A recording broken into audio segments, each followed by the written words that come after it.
Good afternoon, students. Today's topic is deadlock under operating systems. And you might find the same topic, deadlock, under database. Okay, so let's try and get the understanding of deadlock.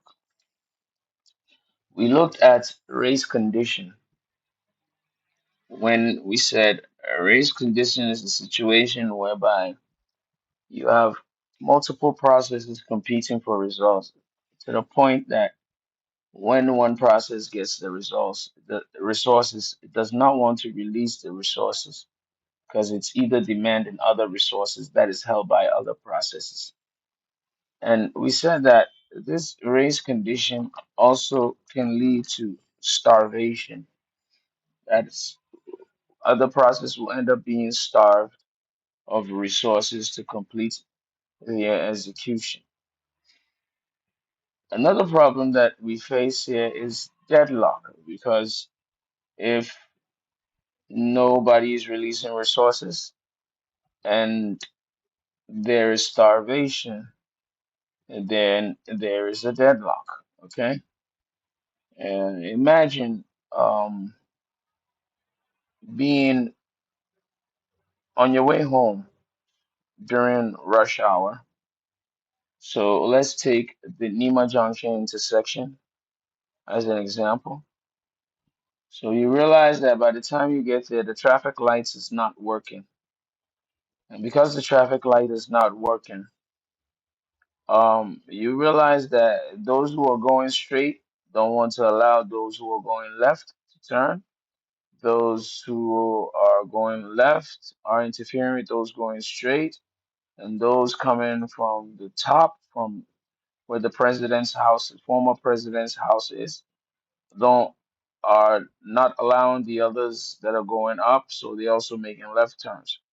So eventually, if there's no policeman or traffic handler, um, everything comes grinds to a halt. And when it grinds to a halt, it means that every vehicle is there trying to maneuver, but nobody's getting anywhere. And this is what a clear example of what we call deadlock. Okay, so what is a deadlock? Deadlock is when you have two or more processes waiting for resources held by other processes. And none can proceed because the resources are not being released. The situation is known as a deadlock. And deadlocks are common in what? Multi-threaded systems and in distributed systems, especially where shared data are involved. So you look at resource one, and resource one is assigned to process one, and resource two is assigned to process two. But process one needs resource two to complete its execution, while process two needs a resource one to complete its execution. And because of this, no process wants to release its resources for one to complete, then the other will complete. So it creates a deadlock. They are hogging on to the resources. All right. So deadlock usually occurs if the following conditions hold true simultaneously. We have mutual exclusion, hold and wait, no preemption, and circular wait. We'll take each one of these one at a time. So, mutual exclusion. At least one resource must be held in a non shareable mode.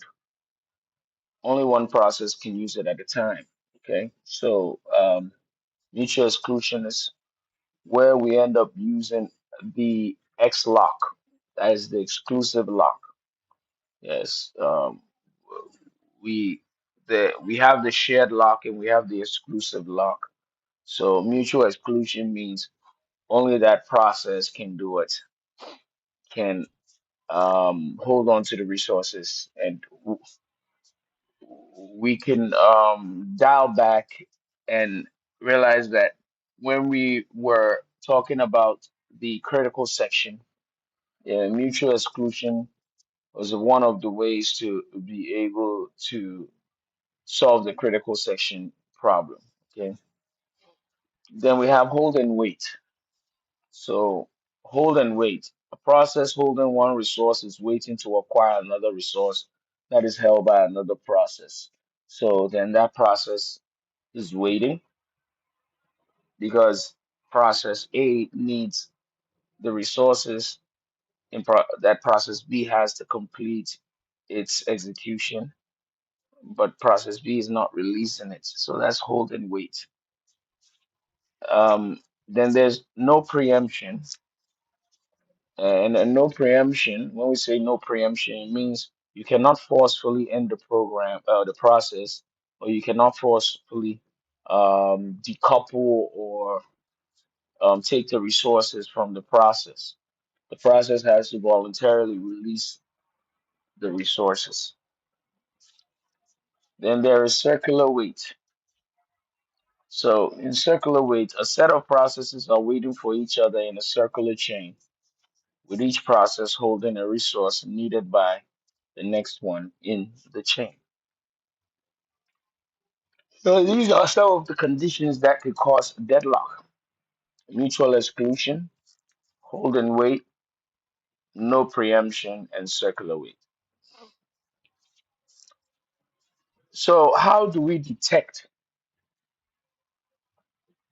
deadlock?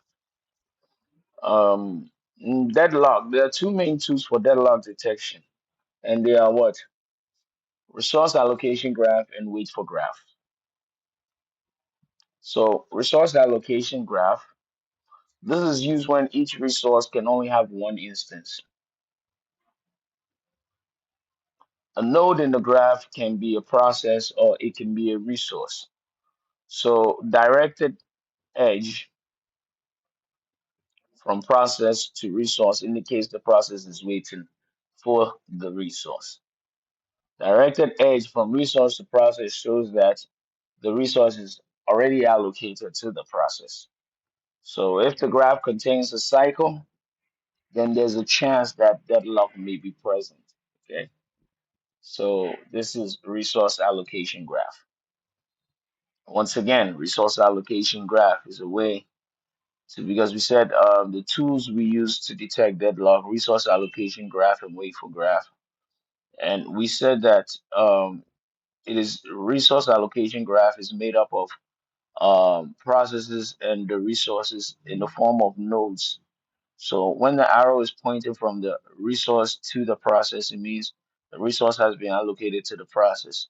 If the arrow is pointing from the process to the resource, then it means the process is also waiting for that resource. So you realize that it forms a chain, and when it contains a cycle, then there's the possibility that there's a deadlock occurring. Then you have the wait for graph. So the wait for graph is a simplification of what? Resource allocation graph, by focusing only on processes waiting for each other. So a node represents a process, and a directed edge from P1 to P2 means P1 is waiting for a resource that is held by P2. So if a cycle also exists in the wait for graph, it indicates that there's a possibility of a deadlock. Now, how do we prevent deadlocks? How do we prevent deadlocks? So to handle deadlocks, we can either prevent deadlocks, we can avoid deadlock, or we can detect deadlock and recover. Okay. So those are three ways to deal with a deadlock. With deadlock, I said that we can totally prevent the deadlock, or we can avoid the deadlock. So avoid that means we are dodging it, and we can apply the detection and recovery. So in deadlock prevention, we modify the system to ensure that at least one of the four Kaufman conditions does not hold. And what are the Kaufman conditions? These are the Kaufman conditions, okay? So we ensure that mutual exclusion, hold and wait, no preemption, and circular wait does not hold.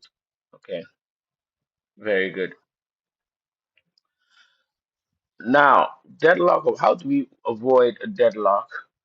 Um, we can use certain algorithms. An example of one is the banker's algorithm, and that would decide if granting us a resource will lead to a deadlock. So the banker's algorithm is able to calculate for the available resources, the resource that a process needs. So if the available resource is 13 resources, instances of the resources, and your process needs the second process in line or the first process in line needs 15, it will skip that process and go to the next process.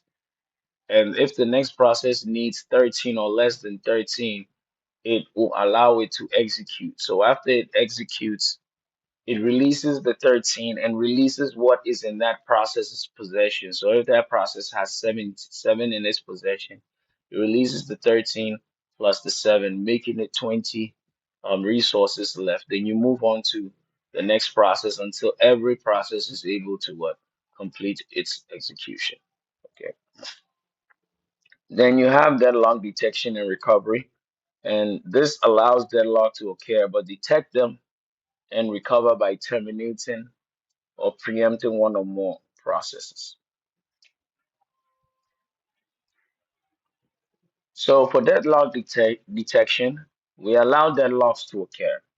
We deliberately allow it to occur, but we detect it and recover by terminating or preempting one or more processes. So for deadlock detection and recovery, we allow the deadlock to happen. And once the deadlock happens, we can choose to break one of the processes from the cycle or one or more processes from the cycle, and it will allow a process or a few processes that are not forming a cycle to be able to complete their execution. Okay. Now, for deadlock avoidance, we can implement the banker's algorithm, yes, which I've explained. So, for deadlock prevention, we modify the system ensure that at least one of the four Kaufman conditions does not hold. Okay. All right. So the system can use priority to abort one of the transaction if it can abort the oldest transaction. So, for example, deadlock prevention. Yes. No deadlock detection. We can use priority to be able to do what? To break some of these processes. So the ones with higher priorities can complete their execution. So consider the following processes and resource allocation. So P1 holds resource A and waits for resource is and is waiting for resource B. P2 holds resource B and is waiting for resource A. So the corresponding wait for graph would have a cycle. Yes, it's going to have a cycle because if we were to use a node, we'll end up having P1 and we'll have P2. So then we'll have the resources, which is R1 and R2. So when there's a cycle, it's cyclic. It confirms that there's a deadlock. So this is an in-class practical. You can try and sort out. Says plot a wave for graph based on the given transactions and state whether it is cyclic or not. Provide your findings after. Yes. So I would like you guys to try this. Yeah.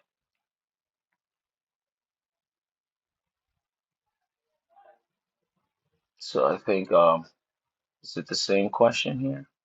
No, this is a different question. Yeah, so plot a wave for graph based on the given transaction and state whether if it is cyclic or not. Provide your findings after. So these are two assignments. I want you to try your hands on it. Yes. Now let's come to Banker's algorithm. So the Banker's algorithm is a resource allocation and deadlock avoidance. Okay, we use it to avoid deadlock. Okay, why do we use it to avoid deadlock? Because we can detect that a deadlock is going to happen, and we prevent it from happening. Yes. Um, we prevent it from happening, whereby, as I told you, each process is holding resources. So we check and see the available resources left and what the process needs to complete its execution. The available resources is greater than what the process needs, we move to the next process. But if it is less than or equal to what the process needs, we give the resources to the process to complete its execution. Then the process will end up uh, be the resources will end up being deallocated, all resources deallocated from the process. Okay, so it is particularly useful in systems where multiple processes compete for a finite number of resources. The algorithm checks the resource allocation requests and ensures that they do not lead to an unsafe state, thereby preventing deadlocks.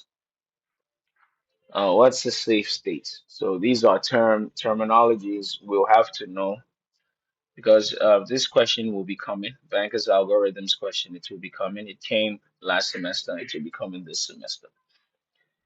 So a safe state is considered safe if there is at least one sequence of processes that can finish executing without leading to a deadlock. So if every process can finish, even the available resources, the system is in a safe state. Okay.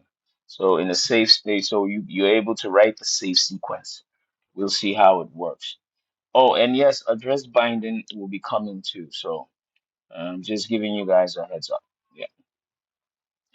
Unsafe state. A state is unsafe if the system cannot guarantee that all processes can finish executing, which could lead to a deadlock. So we have need matrix, and it represents the remaining resources needed by each process. Allocation matrix shows the currently allocated resources to each process. And the max matrix represents the maximum resources each process may need to complete. Max, maximum resources required by each process. Allocation, resources currently allocated to each process. Need, remaining resources needed by each process, which is need is equals to what? Max minus allocation. And available, total resources available in the system. So in the banker's algorithm, there is a test of the condition, or there is an if statement that states this, that states this if states the if this statement is used to ensure the resources needed by a process does not exceed the resources available in the system.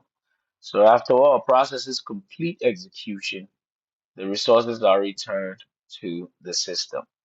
So if the process need is less than or equal to available total work, then yes, we calculate for the new work. It means that the process is allowed to gain access to the resources. So it'll be work plus what's allocation.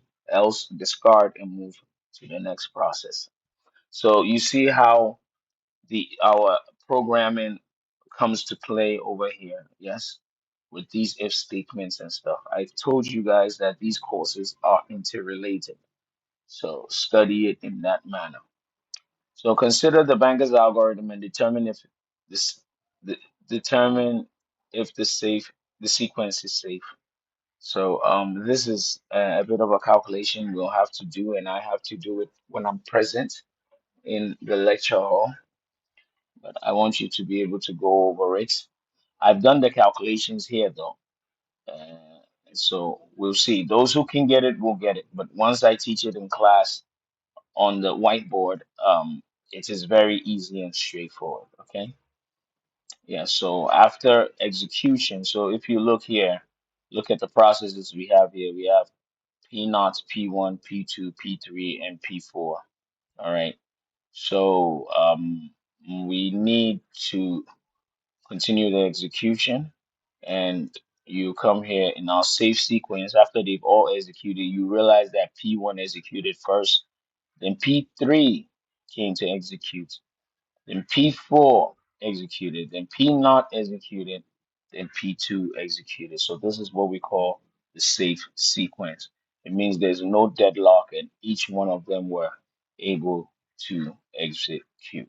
Okay, very good. So today we'll meet up, we'll talk about deadlocks, and we'll be drawing the curtains on our vacation classes with one more session left, and that is a practical session. So in that practical session, we are going to try and combine most of the stuff we've learned from programming, that is Java or OP with Java and database. And we'll do a few quizzes on operating system.